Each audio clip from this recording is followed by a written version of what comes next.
tugenda kutula kuko wane dakika nga 3 kwa 3:5 basweetheart bange abalungi abekumira ku Senga face 256 tosindika nakafunye oba kati atemba dende kodinga nga ate ndikola yipunga gundi eri kutambula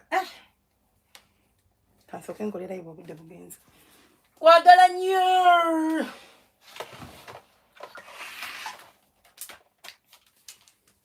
wama basweet nzuno waneno nzize kale mugamba mutabalungi abekumira kusenga face 256 kansubire muri bulungi yona je msinzire okubera nga munda abo banga mumpuliriza badia abantu banga abalungi. Did you watch this video of Abaana? Nabade sinna kalaba bulungi langa sinna kannyonnyoka bulungi, but I just heard people talking about ka video and I'm like, what did these kids do? Abaana bakoze eki bepimpinye oba kakati kambabulire ndi muzadde nga nina omwana kati ali mu secondary actually. So njogera kino ng'omuzadde. Bwe mutaagambe baana bammwe bintu byakwezina waliwo omuntu agenda obbe bagamba njagala nkwate bulungi nga tonandeekanira gwe agenda okulekana ng'olabira live eno ng'ewedde. Manyi you people too quick. Ojja n'olabako seconds 2 n'oterako comment before you even listen to what I'm going to say. Video y'abaana ab'essomero, I don't even know whether they are primary oba ba secondary. Okuba nze nalabye abaana bato naye oba ba primary oba ba secondary nze naawe. Naye omwana agamba tyambu teweerabira oggula piiru. If what she said is real, nga kituufu bamugamba teerabira oggula piiru, kati baali bagenda gigula bagenda gikozesa ki? Si kwepimpina. Olowooza baali tebamaze kwepimpina nga bagenda hey! Abaana beezina. Hey! Wamma nalumaga. Nze ne nkutumirako ogamba otya? Mmwe abaana beezina. Kati kambabuulire tuli bazadde. Naye ngenda ne ngamba wane abazadde nti Peter sali wasuza otya munnange kansubira oli bulungi. Ngenda ne ngamba wane abantu ne bagamba nti mufune nga yaakadde mutule n'abaana bamwe and talk about sex education with them. Nze bwentula n'ensomesa ebyokwezina nga muŋŋamba nga bwe ndi omuseegu nga bwe siina mpisa nga bazadde bange babimanyiko ba batabimanyiko. What is so wrong about teaching about okwezina? What is so wrong about that? I'm not telling you okwate omusomo gw'abakulu nze gwensomesa ogw'abaana, but there are always parts for these kids. Leka omwana waleme kugenda kulimbibwa mwana munne kubanga ne mwana munne asobola omufunisa olubuto. Abaana bali mu kyalo emyaka 13 mu kyalo njogedde walala. Abaana bali e Uganda, let me not even say mu kyalo. Not even only Uganda. Abaana b'emyaka 13, 14 bali mbuto. Mwamulaboza bazinywa mu mazzi. These are these kids. Bali mugundi ogambye omala mangu. Okay, omala mangu tujja kuddira kaddu soko nenda mu katini njaba weda kikanga 10 stera ko dambe buzo ku macha na 805 njaba weda kikanga 10. Abaana bali mu byale, abaana balina emyaka 13 14, they do not have the knowledge of these things. Bwafuna omuntu amubuulira ebintu bino n'amubulira bwa I love you nga batandika okumubba omutima. Normalize telling your kids you love them. Omwana mukubira akasimu omugambe nkwagala nnyo muwala wange munange weekuume ate mulekerawo okulekanira abaana nga mukuyita okubabuulirira ogamba otya preview wange kasubira oli bulungi kamama mulekerawo okulekanira abaana omwana gwe era kakati obukabuka n'abasajja era nze bonaafuna embuto era nze tojja wano ng'omala ogamba mubuuliridde. You are bruising this kid. Oli mulumya wagenda gendewo omulenzi wamugambe kyokka omanyi nga mami ava kunvuma gwabigamba myaka 15 akoze eki anvumye nanangira obulenzi nangamba ABCD naye mami akoze bubi nnyo tiyandibadde nga gamba bwatyo kale tofaayo manti oma jangu tugende mukumusirisa nga bamuzina abaana aba P7 olaba abasomesa bazina abaana ba P6 mwana myaka 12 ng'omusomesa amukuba olugalo nine story bwetu nja gibaleetera P6 n'ejo 12 years ng'omusomesa amukuba olugalo. And I know omuntu anyumiza bino byamutuukako dda, but there are kids there nga bimutuukako right now. Ng'ono yabyogera byamutuukako n'abiva nako n'akula n'okuzaala n'azaala kati olwo lwafuna college ebyogerako. Mumanyize abaana bammwe okwogera ku bintu ebibanyigiriza nga boogera nammwe nga tebatidde ng'asobola okujja n'agamba maama anko yankutte ku bbeere najja n'agamba maama gundi yaŋŋambye nti mpaako najja n'agamba nti maama gundi yagambye bw'ati and believe in them. Omwana bw'ajja n'agamba n'okitwala bw'otyo nga tolina action gy'otutte agamba kati ne bw'omugamba what is the purpose. Maama omusomesa yankutte ku kabina bitandika bwe bityo. Bano baana bato and they are dating and we are seeing them. Yes, abaana tubawo freedom. I'm not saying the omwana mugalire mu nju kubanga ne bomuggaliramu ne muganda wasobola omukozesa. But omwana bw'aba ali educated about sex education tagenda nga yeebaka na musajja. I don't know, but nze nzikiriza nti omwana yagaye nti baŋŋambe gula piiru nga if kituufu nga yakyogedde nga teyabiwulira buwulizi n'abuukira bigambo babeera baakuzina. Kati piiru baali bagula yaaki? Ngoba tazinye oba ogula piiru yaki mutewerabira gula piiru. Mbwe ebintu byo si bikuumufu. Simanyi ebintu byo bibadde bitya. Ebiki ebitali bikuumufu. Let's be honest, ebiki. Tuula n'omwana omugambe mwana wange ensonga z'okwegatta z'abantu bakulu. Okyali mwana muto olina emyaka 13 oba olina emyaka 14 kasita omwana aweza emyaka 13 aba asobola okufuna olubuto olaba n'owa 12 aba asobola. Kasita asuna obubeera omusajja aba atandise omulengera baana banne bagenda kumugamba ebigambo bibawulira gye bawulidde. Our kids have phones, our kids have computers, our kids have internet access. And now in most homes we are buying internet. We are not even using data anymore. Tuli kugula Wi-Fi, which makes the kid having unlimited access to internet. Tiasobola okukola byonna byonna byayagala kyeraliikira nti data wange agenda kuggwako. Abaana balaba kinaakukka. I want some victim. Nalindabyeko kinaakukka nga ndi muto P6. That was my first time okulaba obwerere bw'omusajja oba okulaba abantu nga beepimpina. And sigena gamba nti it is my parents' fault. I went to someone's house, actually my sister's house, a big sister of mine nga mufumbo, and I saw them nga bakukuta n'akasiddi. And I'm like, curiosity got best of me. And I'm like, lwaki bakukuta n'akasiddi? So I keep quiet. The next day I go back, I'm looking for the kasiddi nga bantumye nga taliiyo tewali aliyo ewuwe. And kasiddi sikalaba. I'm like, okay, kanteekemu ennyimba.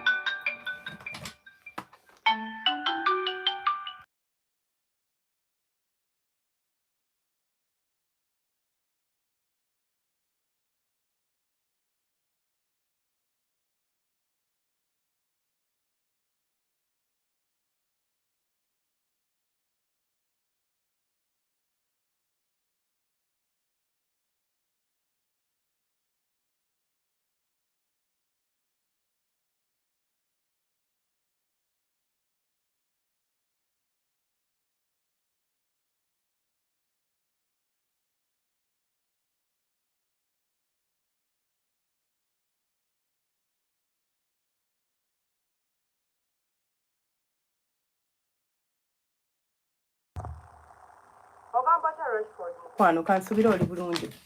Mulekeraawo okubeera n'abaana bammwe nga muwoza nti no mwana wange akyali muto ebyo ebintu tabimanyi. Ani agamba nti no omwana akyali muto mbwe ebyo ebintu tabimanyi? Ebiki byatamanyi? Waliwo agenda okujja bimuyigirize kati nkubuulira. Tuula n'omwana omunnyonnyole nti abantu abakulu beegatta. Era omunnyonnyole nti omuzanya ate nkoze ekisenga nzisenseko nina ennaku nina ennaku ku mwoyo ate omwoyo gubadde kimukwano gwange nga nnuma sirina mwagalwa senga ndi bubi jangu kadde nkuwa omukyalo ekyo nakyo eyo si nnaku naawe badde namanyi waliwo big issue. That is small. Come I give you a woman, okay? Eyo osanyukeko. Let me first send this. Sorry. Mumpe madakiika emu.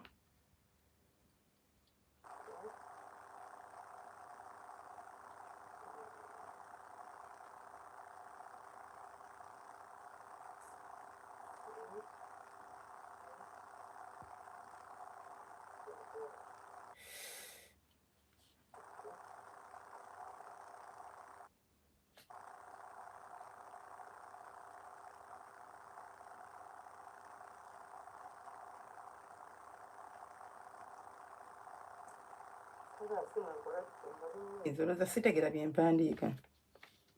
Gwani yaŋŋamba nze ebimpandiike by'oyagala. Okay, what else do I want?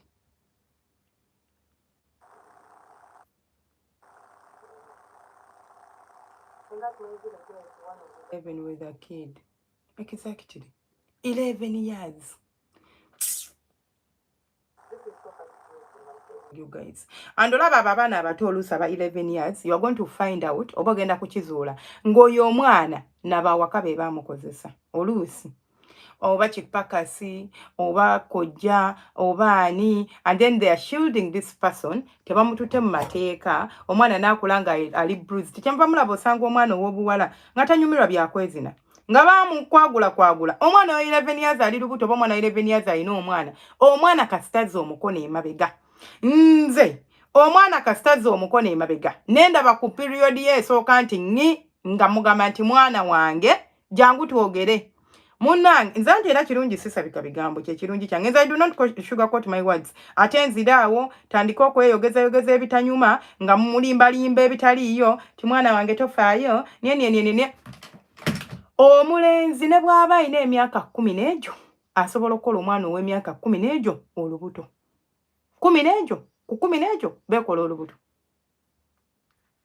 kakati mwe muli awo these kids are like 13 14 15 at most abaana baleka bali mu senior 1 senior 2 if I'm not mistaken choka kuliko abato abali mu 13 because omwana kale kuba nti twagenda mu covid naye lulinga si covid 13 years omwana yabeeranga mu senior 1 naye kati 14 15 omwana yabeera mu senior 1 because of the covid mpozi abatatuula.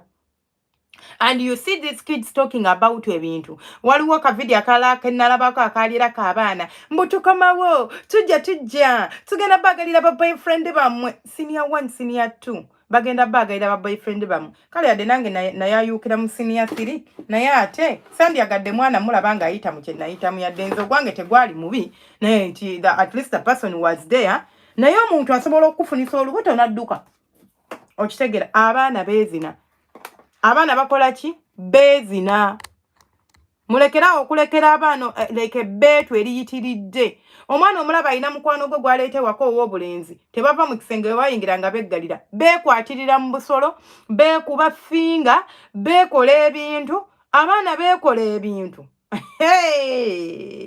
muyiga okutuula n'abaana bammwe mubabuulirire abaana mubategeeze ekituufu mulekerawo okubashieldinga n'okulobooza nti bato gwoli wano omubikkirira nti mwana muto wali ali okumusomesa ebyekikulu kyokka gw'oganya okumubuulira sikugamba musomesa wabula mubuulire mwana wange there is a parent yangamba nti ye asobola okukwata contraceptives n'aziwa omwana we. I do not agree with that because omwana bw'omuwa contraceptives nga tazaalangako nti ne bwe mba muyambako obutafuna lubuto asobola okubeera nga ate like tajja funa lubuto bajja funa issues of lubuto because akyali muto and you are giving this kid dagala eri stimulating hormones z'okuba nga tafuna lubuto ate nga muto okitegeera. So it is very dangerous for these kids okutwala contraceptives, very dangerous. But talk to them about the dangers of early sex. Kabi akali mu kwegatta ng'okyali mwana muto in a very loving way. I know not sebuli mwana ati ojja mukyusa waliwo abakyuka ye n'atera n'agamba sijja bikola aba abadde alina ekirowoozo n'akita naye abamu tubikola oba twabikola because we never got the chance gye twafuna yakutuleekaanira tugamba mbu batubuulirira kuga gwe era obusajja era n'ofuna olubuto era tojjewanga abamu abamala ozifuna nga bagezaako n'okuzijjamu nga bafa anti atya bagenda kundaba nga ndi lubuto mama ajja kunzita taata ajja kunzita. But had you been talking to this kid nga si kumutiisa wabula ng'omustatingira facts mwana wange kati okuze olaba omusaayi ogwo ogukuvaamu gusymbolizing nti osobola ofuna olubuto singa weegattako n'omusajja yenna. Sikugaana kubeera na boyfriend oba oyagala ekyo kigenda muwe beetu okujja kweyabize nga ka boyfriend kamugambye empaako naye bw'omugamba nti saagala kubeera ne boyfriend agenda kukuta nti n'ekinaamutukako ewa boyfriend n'abaana abamukosezza tagenda kujja kugambe because wamugaana boyfriend.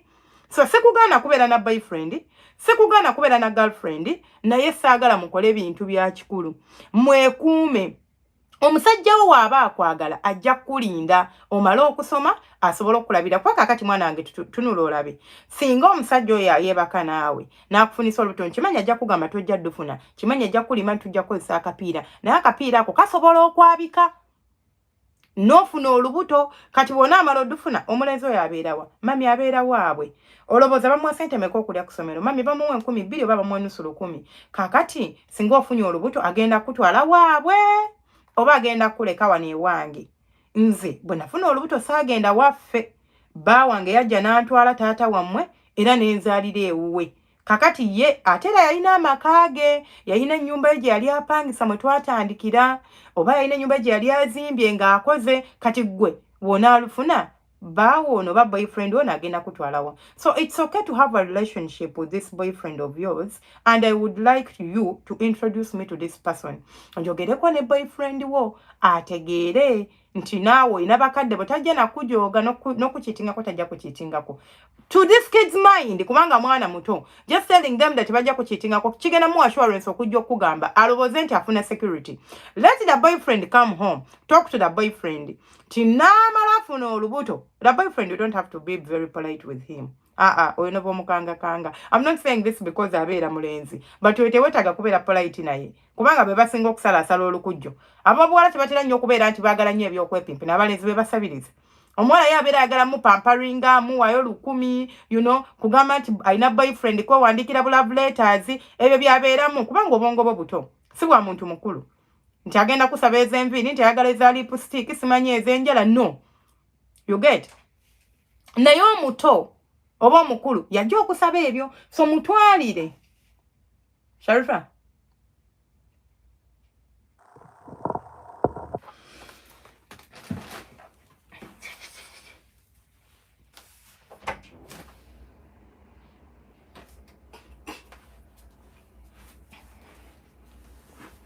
Mutwalire mu ttuluba ly'abaana. Tomutwalire mu ttuluba lya muntu mukulu. Senga, for sure I wanted this lesson. I even wanted to inbox you about how I can talk to my young 12-year daughter. Thank you so much. And I prefer actually, if you had talked to her, you call her and sit with her and tell her, stole up a period yomwana soka bwabata nafuna period, it's okay. Na asobola okubanga wa 13 nga tanafuna period, nenga amabere kwega libagenda musumbuwa. Mugambe bwofuna omusajja omukulu nga mufumbo abakazi bajja kwocha mwana wange. Waba osobola mukwata omutwale mu prison omulaga abakazi abali eyo, mutwale mu wodi acid omugambo olaba oyo omukazi bamwocha, olaba oyo omuwala bamwocha. If you can even get people to tell her stories ezabatuukako because of okwagala abantu abaliko abantu baabwe, it will be better. If not that, invest in your kids.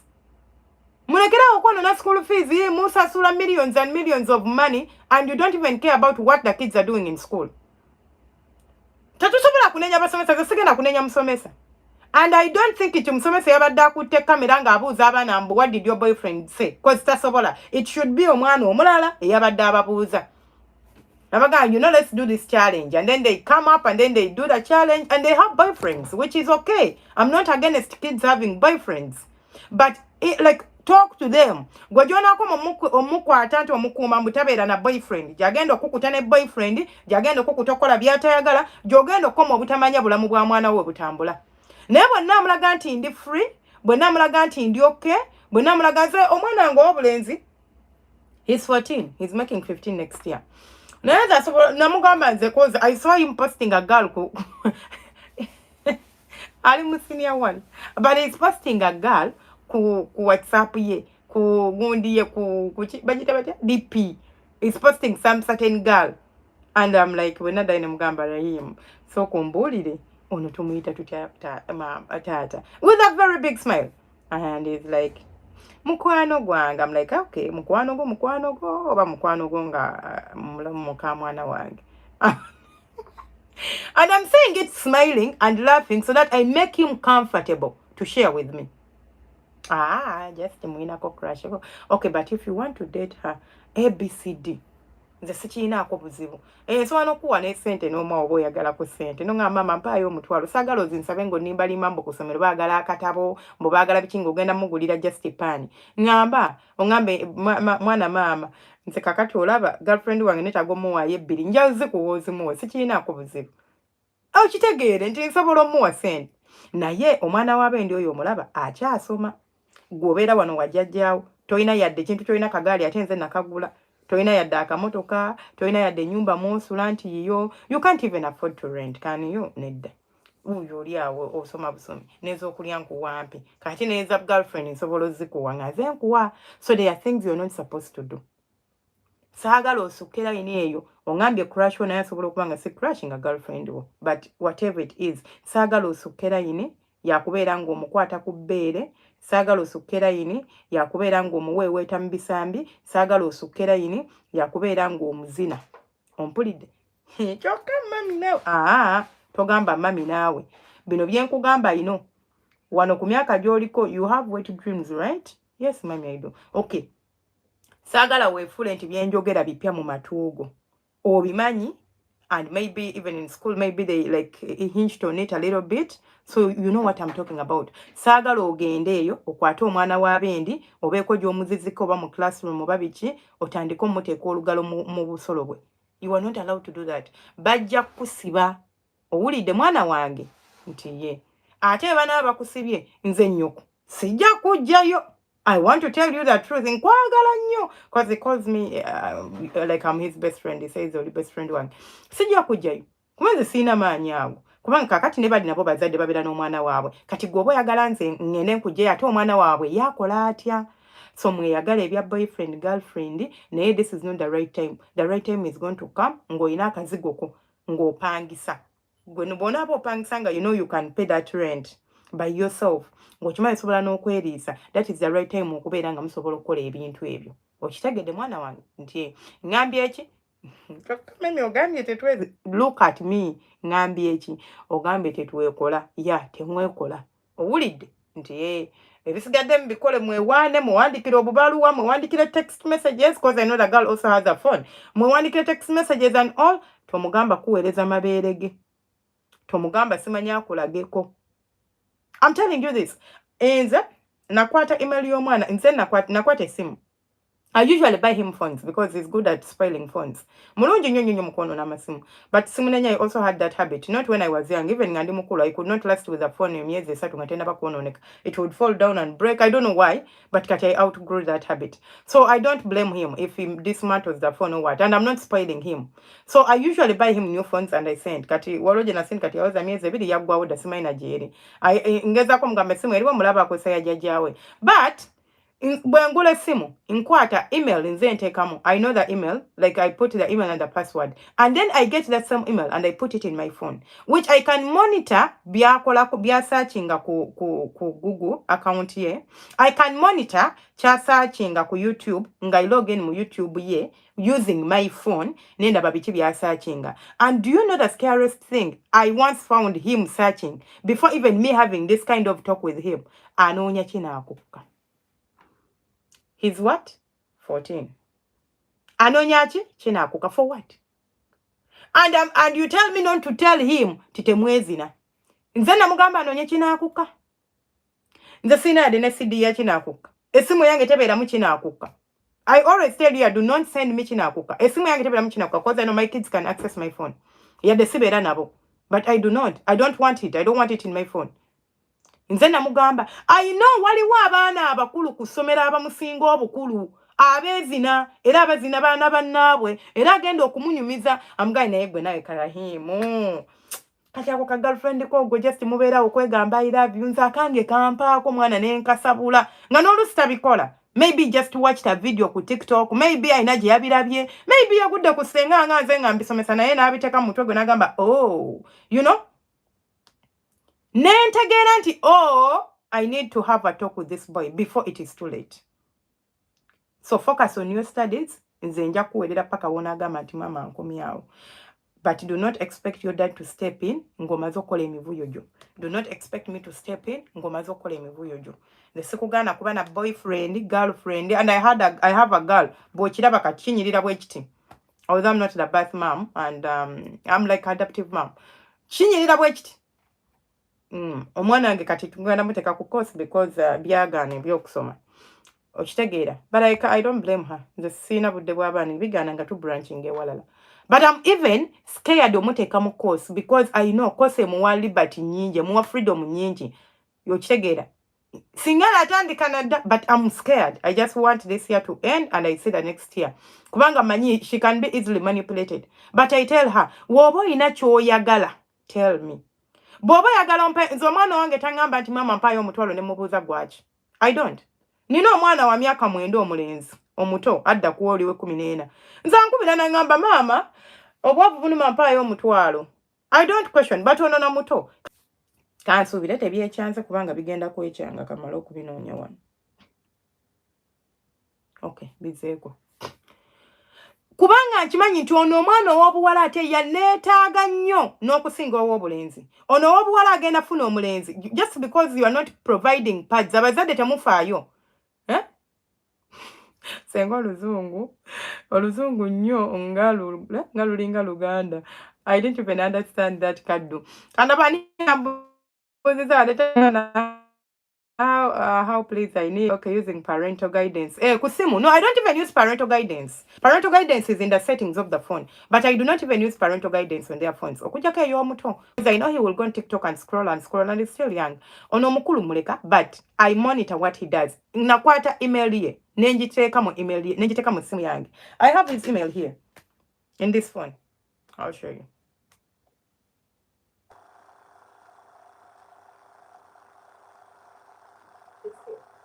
Almost all of their emails nziyina eno. N'ey'omuwala njiyina eno yoyo omulenzi. Rahim. N'ey'omuwala njiyina. I try to see biki bya searchinga ku YouTube. Biki by'abakolayo. Biki byalabye. Kati when I open YouTube like this eno YouTube mba ndi mu simu yange naye ate nga ndi mu email ye.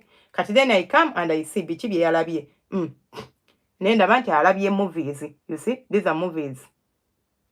Yalabye movies yesterday. This is history. Nendaba. This was yesterday. Movies. It's so into movies. You know.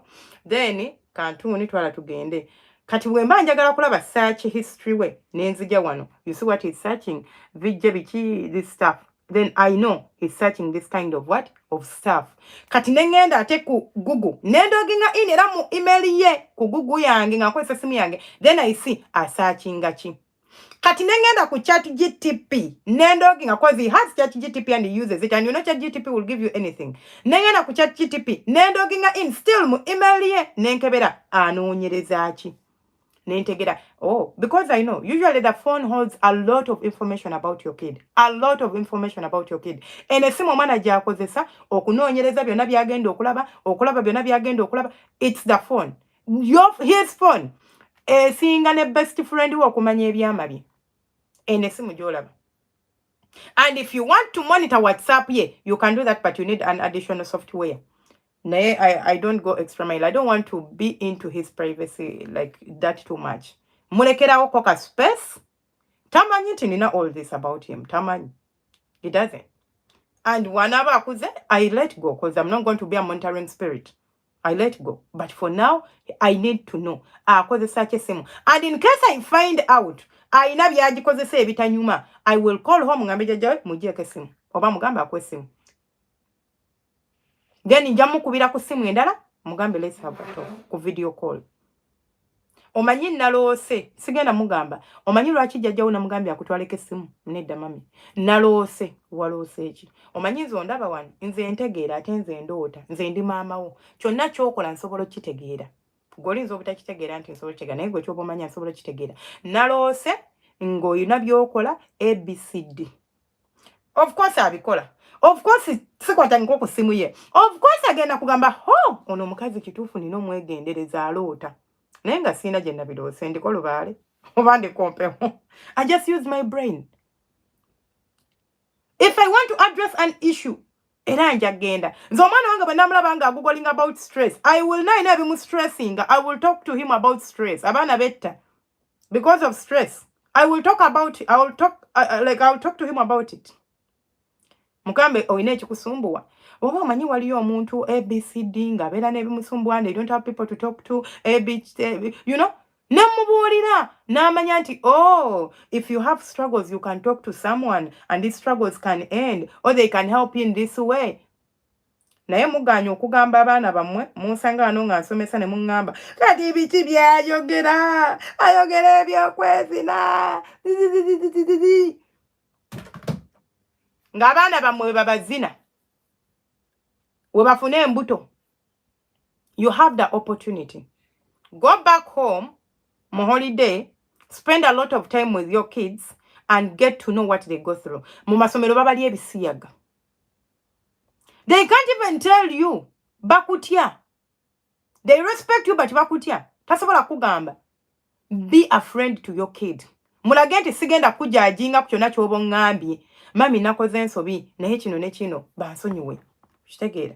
togenda kububuuka kulekana naye nze era nze mbonabona nammwe nze ngenda kukyeyo ne mbakolerera ye yakutumako muzaala yakutumako gende kukyeyo omukolerere alekayo mukolerero olabo batabeerewo ngenda kukyene nkolerera era mwana gwenze sente yange era nze sente yange mboolo n'ogamba abaana mbabuulirira naye tebawulira olwo omubuulirira oba oyomba tolina kibuuliro ky'omubuuliriro olumala mubuulira ku kintu kyekimu nti obadde oyombera boyfriend oba girlfriend ng'akakubira oba ng'agenda ewa Kalinski n'akagamba mwana gwenze golaba nnina ennaku kimukwano mami avumye nze nannangira n'okunnangira mbwera nze nyonona school fees we yakola ku kyeyo abeera embalabu ne bamucunga gwonna olina ku kyeyo obimuvuma oli ku kyeyo bimulangira oli ku kyeyo nga bw'oyomba ne bw'okaaba she will not respect those tears because the way you are communicating is wrong.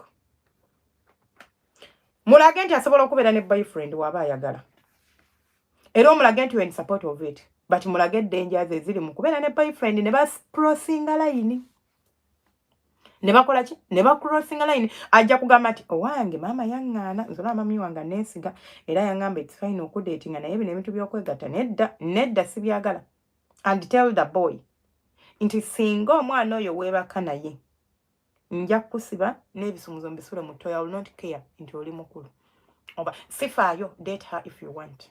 You want to take her out, I'm okay. But stand it akemanga. I know you are at that stage where wowulira ngolabye ku bbere ly'omuwala oyima. I know you are at that stage where you'll be tempted to do things that you are not supposed to do at your age. But please, do not ever dare cross a line with my kid. Okay? Kansubire ekyo kitegedde. Do you get it? Tinkitegedde. Do you get it? Tinkitegedde mama. Okay. Bw'anaaba ina ill intentions agenda akakyawa it is okay and it is even best for this kid to experience heartbreak ng'akyali muto kubanga heartbreak y'obukulu eruma mubeera waneno ne munkabira eruma they can experience it. People can dump you, they can tell you they love you and the next time they don't love you and the next it is okay. Toba shielding anga shielding a baby babuulire. You can control it if you are the one who opened the Google emails. Even if you didn't open the Google emails, wabanga amanyi password yasobola okugenda na loginga na kwata email yo mwana najiteka mu simu ye na loginga you just add another email to your phone. No logging into that email. So you can always switch from yours to theirs, from yours to theirs. Email just yina mu simu ye y'omuto kubanga oyo muto. He's just 9 and he's not even allowed to have TikTok. And usually it's always just playing games, watching movies. And the movies is not even allowed to use YouTube. Akwesa YouTube for kids. So I'm not worried about him that much. And even if he wants a movie, kwata ne bamu downloadingira ne bamuwa. Or na downloading from their phone, then nagisindika ku tablet here. So that one I'm not worried about him. But omuwala, I have to know. Oyogera nani. Because I told mwana nalwawo muwe simu nagimuwa juzi because I know she's a girl, she'll be tempted and ABCD. Nemuwa nemanya nti kati email ye eriki era nenjisigaza kopi kati twala nemanya kyagikozesa alaba biki asakinga biki akola biki. And at home wa mamange I can afford to put for them internet unlimited but I can't. They should buy data. That also helps me to at least reduce on the time they spend on their electronics. At least reduce on the time they are going to be tempted okusearchinga bebatayina kusearchinga oba okulaba bebatayina kulaba ebigendo ba tempting okugezesa tulabe how does it really feel. So bamutaddemu ekintu nakola kakati kandabe nange monitor your kids. Okitegeera senga asobola okucreatinga email endala. Yes, asobola n'okudeletinga email eri mu simu y'oyo omwana n'ateekamu email endala. These are kids, they don't even care about emails. Do they even know the importance of one email? They don't. So you can, if you want, osobola okudeletinga erimu, nobeera ng'omanye nti ngideletinze agiruzinze, then I create a new one. If you cannot get access to the one he has right now, or she has, then create a new one for her, and then get a copy. Oba toli Uganda, get someone akikolere. Like agenda deletinga mbatekemu empya kati go bakwe email ne password kati go jologinga mu simu yo join eno. You can monitor her phone through that. Her search history, YouTube byalaba ne ku TikTok you can also do the same if you want. Kati osobola mugamba nakozesa email ku TikTok wabayagala. Ku TikTok ekizibu tebalina gundi. Tebalina tebalina history, like you cannot see what this person watched, but you can see what they searched. Ng'ogenze mu search bar yaabwe n'olaba yasaachinzeeko kino leero, yasaachinzeeko kino, yasaachinzeeko kiri. Okitegeera?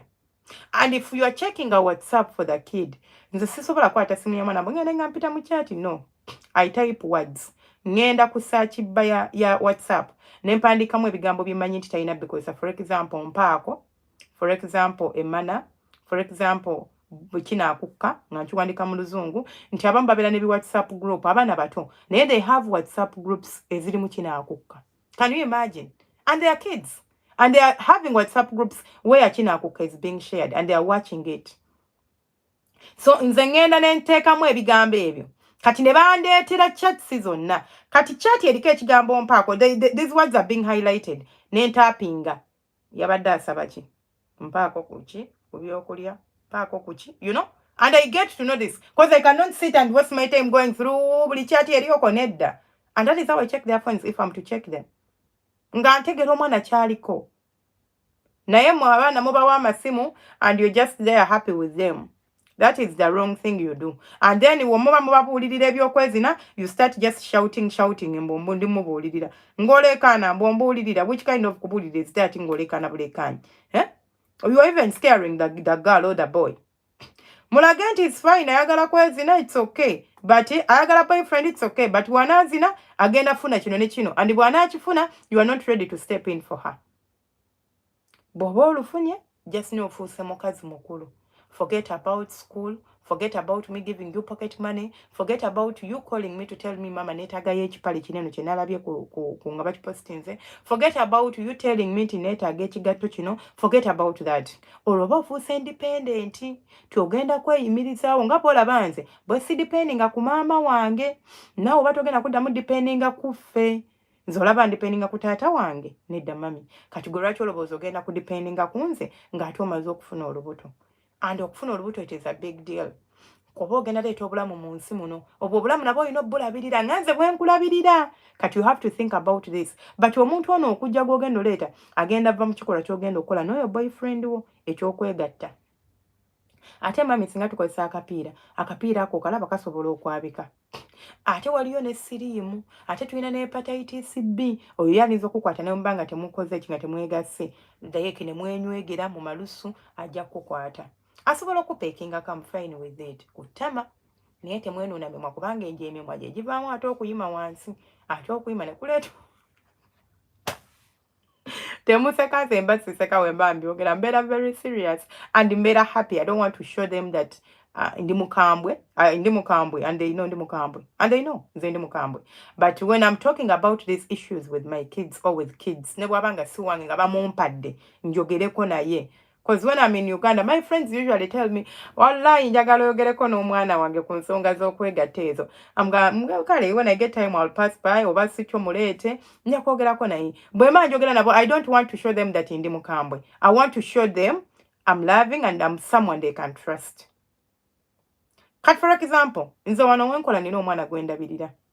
Nabagamba, muyitira butabika because it's butabika nti akuba mayinja, but of course he's a special kid. Not as in special nti aina ekizibu kye tuyita hyperactive.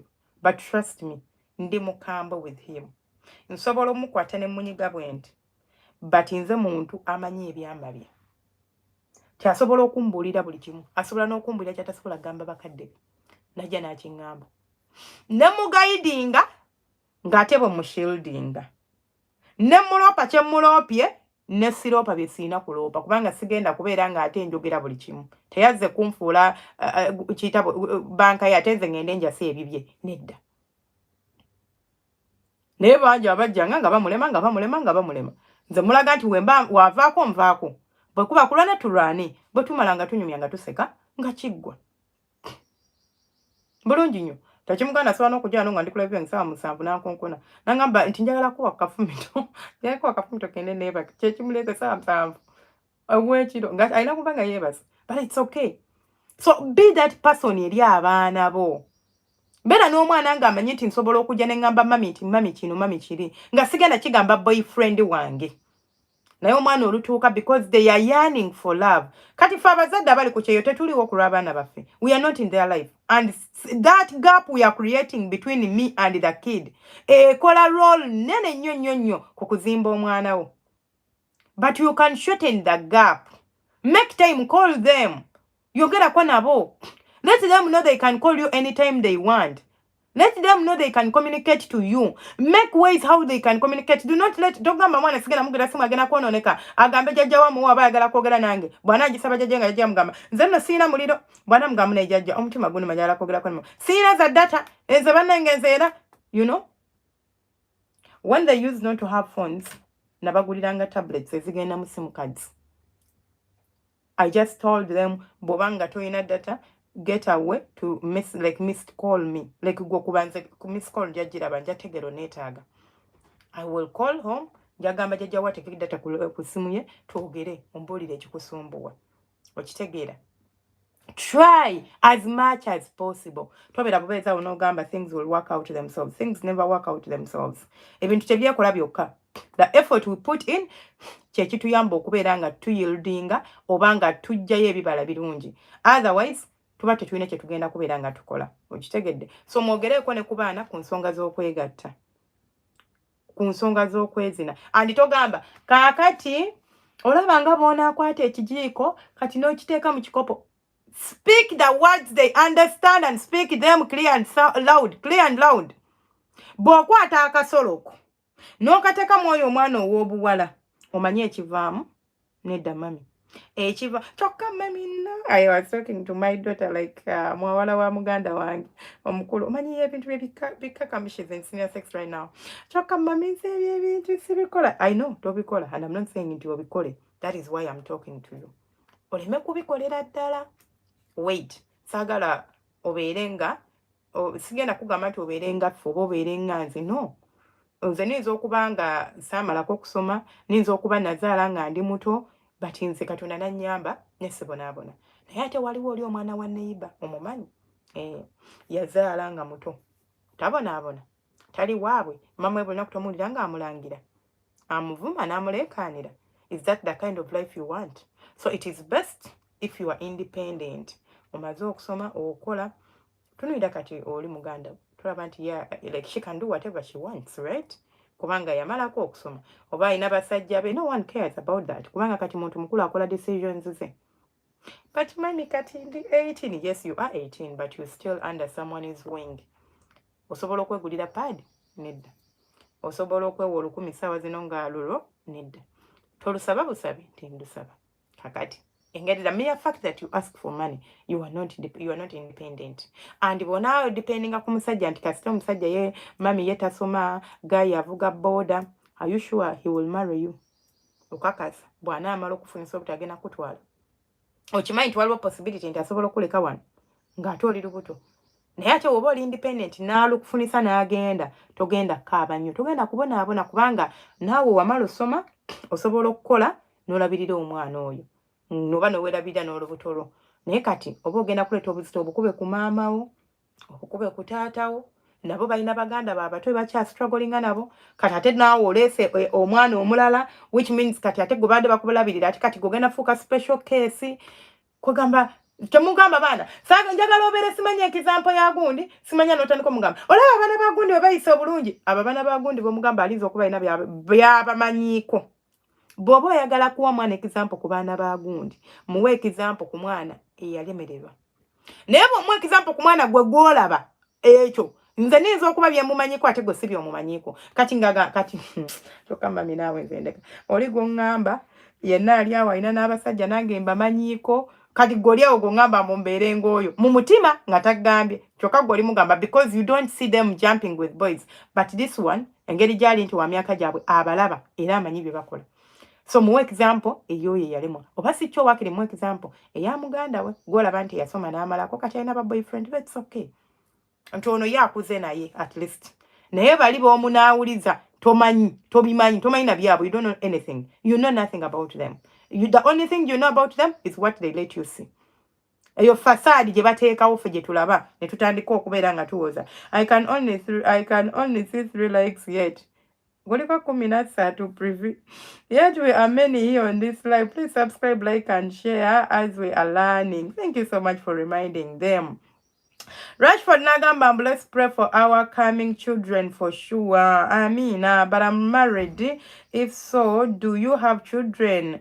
I'm like, do you get ashamed before them? Why should I get ashamed before my kids? Just to talk to them about sex education. Does that supposed to shame me?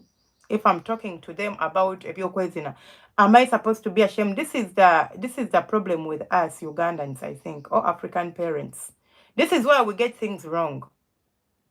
Yes, I have kids, and I'm married. I have a man, and I have parents. Sirisava mugulu nengwa. Okitegedde mukwano.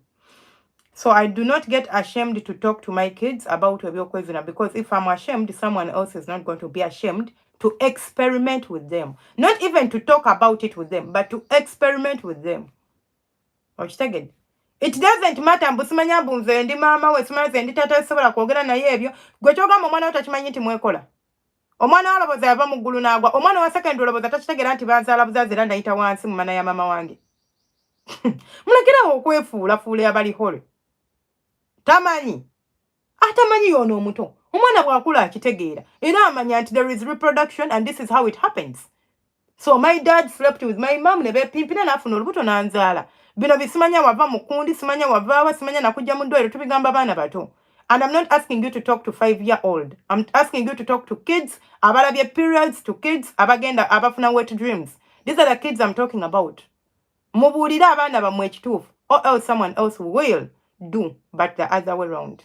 They will not say words, they will show them the action for you. You be there being ashamed, okay? Senga bulolike bina bannanga tebina lyabadde ki. Enkulabye ng'otambula eri kwa Lukuzi Gate. Leero nze naabaddeko kwa Lukuzi Gate. Kavideo sali kwa Lukuzi Gate nali wano mu Alubasha sali kwa Lukuzi, but I've ever been there. Naye oyo teyabadde nze. Oba wandabye leero nedda oba alabye kavideo nedda sali kwa Lukuzi Gate. Akati kwagala nkutumiddeko. Jangu gwe ku bino oba olyagala. I can only say, okay. Let's see. Kebyo gambo otya kale mulaikinge live. It's not a TV. Baba gamba mulaikinge ku live temuli kulaba TV badalingi banga abalungi. Muli kulaba YouTube. He can create another email, trust me. Yes, he can create another email if he knows. So I do not let him know. Chovola bankugambye. Sesobola kati, this is where you get it wrong.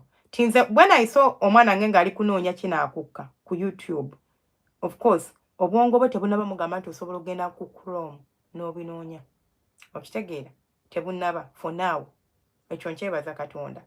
Kati alowooza asobola bifuna ku YouTube. When I saw it, search addressing nga mu mbeera egamba mwana gwe nalabye mu simu yo. Of course mba muleetera okutandika okulowooza lwaki agamba yalabye mu simu yange nga titabeera wano tegeeza monitoring esimu yange.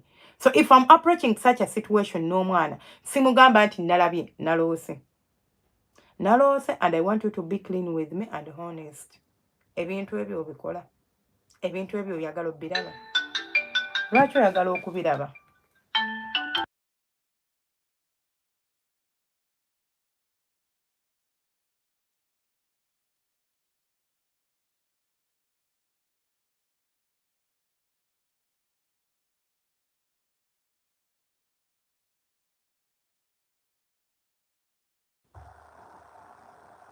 Mutegeeza kubanga bwe mutegeeza kiba kitegeeza agenda kubeera ng'abuuka agambe ono omukazi alabika ndiko oba ntambulirako. Kati nze nkikola in a way which makes him comfortable okuba ntagenda kubeera nga akyusa email ye and all that stuff, and we go on. Bw'aba akuze ng'ageze mu senior 4, I know that is now a big person. Agenda kubanga sitayagala nnyo monitoringa nnyo, but for now I need to monitor him. It's just in senior 1. Senior 4, it's okay. Then I stop. I give you your privacy. But I keep talking to you. I keep talking. The lwaki nkugaa nti wa senior 4 sifaayo. Bw'afuna olubuto mu senior 4 nga wabuwala, it's okay. At least ayinako ka certificate. Ti asobola ogenda, ayinako manya akabaluwa ka senior 4. Asobola ogenda n'ayongereza ku certificate ya senior 4 eyo. N'afuna education equivalent to senior 5 and 6. N'amala n'ayongerezako if at all he or she wants. okitegeera but owa P7 I feel like sente zange zemba nkutadde mu primary awo senior 1 senior 2 mba ndaba nga zigenda kwonooneka because it is useless. It's the only thing you have is I know how to speak English, I know how to write my name, but it is not kind of that important, you know. Kati mba njagala ntumpushinga paka ku senior 4 awo nsobola okulekera freedom yo nesiyingirira nnyo mu bulamu bwo, but I keep guiding you, I keep talking to you, I keep showing you. Senior 6 I don't care, do what you want. Oyagala kuzina, stop going to school, go and work and take care of your family. I don't care, to be honest. Naye omwana myaka 14 13 and you want me to let him go watch Chinaakuka? You want atandika okwemazisa ku myaka egyo olwana again and even talk about masturbation with your kids. I do talk about it. N'abawala I tell them because I know even girls do it. It's more of abalenzi naye n'abawala beemazisa, but abawala engeri gye tutalina nnyo muyimo ogwo Katonda yatutasaako ku muyimo ogwo. We only have that muyimo nga tugenze mu ovulation, and if omwana akyali muto ne waba mu ovulating tatera nnyo okubeera mu ebyo ng'akyali muto. Kati abakulu be batera obibeeramu era be beemazisa ennyo. So nze omwana ow'obulenzi nkimanyi asobola otandika okwemazisa ku myaka 13. I'm even talking about 13. I have my friend omwana we yali yeemazisa ku mwaka 11 and we had to take all the gadgets. Namugamba muggyeko buli kimu, muggyeko buli kamu, era akasimu kati akwata k'amapeesa. Nga bamaze okwogera naye bamufunidde ba therapist, we talked about it, n'akukakasa nti ngenda kivamu, but realizing too late. 11 years atandika okwekamula, and you don't want to discuss it with your kid. Muno toswala nga oyogera nabo. Kuswala about what? Ye waba asobola okukwata akasolo ke n'akakamula. What am I ashamed to talk about with him? Oyo mwana atuuka ekiseera nga n'okuzaala tasobola. Be baba wasa abakazi omukazi n'amwendako nga bw'ayagala ng'akimanya ngende naye nga talina kyasobola mukola because talina kyasobola kukolera mukazi mu buliri. Kati otandika okwekamira ku myaka 12 11 and I don't have to talk about it with you. And who is supposed to talk about it with you? Your dad? Okay, if he doesn't want to. You want me to get someone and I give them money so they talk about it with my kid. Yet I can do it. They will not be ashamed to talk about it. Mulekerawo okubeera nga mwefuula nti ebintu ebimu biswaza ng'ate tebiswaza. Goge mazima. These things are not shaming. These things are not shameful. These things we need to talk to them and they need to understand. Awo tugenda okubeera nga tukuza abaana obulungi. Lukwago agambye eki. Senga Lukwago alina kyagamba. Lukwago aliwa nga simanyi waali. Oba aliwa. Senga oli ku kituufu nnyo, that is known. Tumusime n'agamba thanks for being here. Fake n'agamba hi. Rashford Lukwago aliwa nga simanyi gyali kandabe. Senga soma enamba nja kuteekako ssente nga nzifunye. Thanks for teaching me. Ezaki maama. Wagala kungulira ku soda oba? Sina sente zensasuza naye oba wagala kungulira soda simugaana. Enamba yange eri 07854286. 07854286. Mukwano Rashford nze nga Lukwago simulaba. Gwa mulaba ndowooza. Ebina yo nagisomye. You can control it nagisomye. I don't see Lukwago. I don't know where Lukwago is. Kale, temunzikiriza ne mbasiibula bantu bange. Ngamba munzikirize mbasiibule. Naye, let's talk to our kids. Tubategeeze abaana bagamba akabi akali mu kwemazisa kubanga omwana wo at 11 atandika okufuna wet dreams and in case afunye access ku kinaako kagenda atandika okuyima agenda fuka sexually active. Olaba omwana ne waba wa myaka 9 ne batandika omukozesa omubiri gwe gutandika okuproducinga hormones eza estrogen ezimuyambako okubeera nga abeera sexually active. Yadde yandibadde tali sexually active at 9 but agenda kubeera because ali kubeera exposed kwene embeera. Okitegeera kati gwe bonaagaana Lukwago mbutalina maanyi. Lukwago mukwano ekyamaanyi nga kiba kigazi nnyo kidiscussinga ssaawa zino naye I'll just give you eddagala. Nsaba ofune ku ddagala. Senga Lukwago agambe talina maanyi ga ekisajja akola atya. Mugamba nfunire ku ddagala afune ebikolo bino wammanga. Nfunira entaseesa, embaluka n'olukandwa. Tugattamu ekifumufumu ne tugattamu biri osobola ofuna ebibajjo. Kati bino ojja kunfunira ekifumufumu omusongola bikoola. omulandira gw'eppaapaali essajja ngenda kuddamu ndisoma omulundi omulala tofaayo alina amatini katono teyeetagala byensoma ono alina amatini njagala oli aŋŋamba nti mmalira mu bisambi senga nze munnange ndi wa ddakiika 2-3 kati tuyinza n'okuba twogera wano ng'ono wa ddakiika nga 5 kudda waggulu ddakiika 10 naye nga ŋŋamba siina maanyi kati gwe w'eddakiika 5 biri tolyekooya nalyo gwefuna lukandwa ongatiremu emirandira gy'amatovu oba gye tuyita ettovu ongatiremu emirandira gy'akatengotenga akatini ongatiremu emirandira gya ejjobyo ebyo ebikola omala obbinfunira teekamu embaluka emirandira bw'omaliriza okubifuna onteeremu ebikoola by'ekifumufumu fumba onywe ojja kudda oŋŋambe singa thank you so much. My wife produces white foam when we are booking. What causes it? Arthur, white foam esobola okubeera infection sometimes, but sometimes it depends ku kika ky'emmana kya mukazi wo. Does it happen like ng'amaze nti tumaze then ne kifulumayo ekyovu? That means it's an infection. Does it happen ne kijjira ku mukirago? That can be just normal water. Amazzi g'abakazi gaseerera. Kati omukazi waba alina museereza nga mungi and the frequency the friction eri okuhappeninga wakati ewe naawe oba wakati w'omukira n'emmana egenda kukola ekyo ekyovu. Okitegeera simply gwefuna just museereza omukwatemu ng'okola bw'otyo. You'll say ekyovu ekyo nga kyecreatinga kuno. Bwe kiba kijjira kuno it is okay, it is normal. There is no call for concern there. Bwe kibanga ekyovu nti bwe tumala okwezina ngenda okugitunulamu ng'ewandudde ekyovu then ekyo ekyovu it's a call for concern and infection. Kati then waliwo ekyovu ekirala ekijjirira ku mukira it's not even like kiba kingi emmana gye tuyita ey'olubumbabumba. Waliwo ekika ky'emmana gye bayita ey'olubumbabumba amazzi gaayo gaba gamuseereza ng'aga bulijjo but gabanga ettosi era ewooma eyo okufaako obufi kanti ebeera ng'ekusika bweti bw'oba ogizina eyo gye bayita ey'olubumbabumba. Kati oyo naye ekyo kyovu tekyeraliikiriza. Ekyovu ekiraliikiriza kyekiri ekivaayo obuvi ekyo naye kino ekijjira ku mukira it can be just amazzi ge, it can be just ekika ky'emmana, so it is okay. It's not like naddala singa nti bwatyo bwali, it's not like once in a while, no, but nze buli bwenzina mukazi wange bwatyo bwali, it is normal and it is okay. Tekirina kweraliikiriza. And the same problem is all over. But it's better to tell in English. Others, we do not get Luganda well.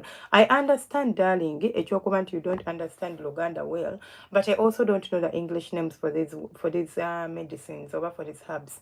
But it is okay. Just understand what I said. Go with Google. Towandika kuba you don't know how to write Luganda, it's fine.